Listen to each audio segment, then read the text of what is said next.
In the shadowed corridors of the Byzantine Great Palace, where flickering candlelight danced on golden mosaics and the scent of incense clung to ancient stones, a single word whispered its way through the imperial court, a word that carried the weight of destiny, dread, and doom.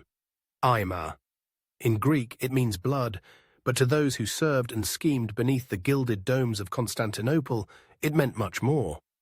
To them, it was a prophecy, a chilling riddle that threatened to script the fate of an entire dynasty. The story begins near the height of Byzantine splendor, in the reign of Emperor Manuel I Komnenos. Imagine a ruler both brilliant and burdened, a man who had inherited the mighty legacy of the Komnenid family, yet felt the cold breath of fate upon his neck. For in Manuel's time, the AIMA prophecy was not merely a rumor. It was a living spectre, one that stalked the ambitions and anxieties of the imperial household. The prophecy itself was deceptively simple.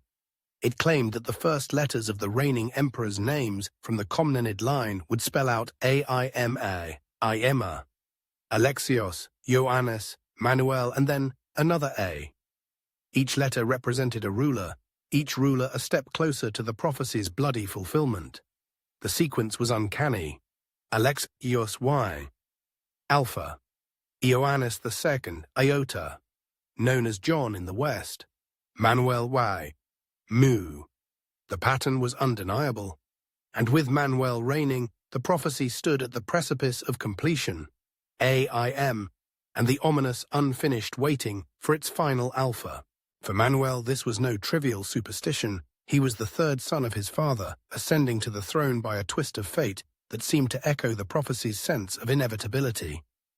Obsessed with the rumor, he believed that if he could control the next name, if he could choose the alpha, he might outwit destiny itself. But can one ever truly master fate, or does trying to do so only tighten its grip? Driven by this hope, or perhaps by a consuming dread, Manuel scattered the name Alexios like a charm against the future. He named his daughter's first fiancé Alexios. He gave the name to at least one of his illegitimate sons, as if hedging his bets. Most crucially, he ensured his legitimate son and heir, born from his second marriage, would carry the name Alexios II. Was this love, paranoia, or a desperate attempt to reshape prophecy into protection? Only Manuel knew for certain, but as the years passed, and Manuel's own life drew towards its end, the pieces fell inexorably into place. The next emperor, crowned amid both celebration and apprehension, was indeed the long-awaited Alpha, Alexios II. Yet if Manuel thought his actions could save his dynasty, reality would prove crueler than any prophecy. Alexios II was only a child when his father died. The court, always a nest of intrigue, turned dangerous. Whispers of betrayal flickered in darkened halls, and the city's restless populace watched their boy emperor with a mix of hope and suspicion. The prophecy's final letter had been spoken, and with it, the word blood was fully spelled. Within 3 short years, the streets of Constantinople would run red. Alexios II was deposed, imprisoned, and ultimately murdered in 1183. The hand that struck him down belonged to his own cousin, Andronikos Komnenos, a man whose ambition was matched only by his ruthlessness. It was as if the prophecy, once fulfilled, demanded its grisly tribute. The word AIMA did not merely predict succession, it foretold tragedy. But fate, or perhaps the superstitions of men, was not yet finished with the Komnenoi. For when Andronikos seized the throne, another question emerged. Had the cycle begun anew? After all, Andronikos' own name began with Alpha. Was this the start of another deadly sequence, AIMA? The court buzzed with speculation, and paranoia seeped into the new emperor's soul. Andronikos, haunted by the blood-soaked path that had led him to power, began to see threats everywhere. The prophecy, once a distant omen, now seemed to script his every fear. If the pattern persisted, the next emperor should have a name beginning with Iota, I. His suspicions soon settled on yet another Komnenos, Isaac, the ruler of distant Cyprus, a cousin whose very name seemed to fit the prophecy's demands. What must it have felt like to be emperor in such a world?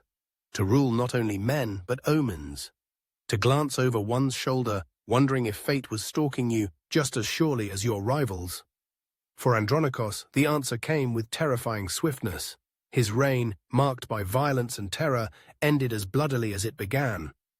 In 1180, a revolt swept through Constantinople.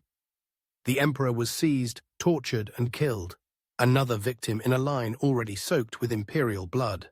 And then, as if destiny itself were having the last sardonic laugh, the next man to seize the purple was named Isaac II Angelos.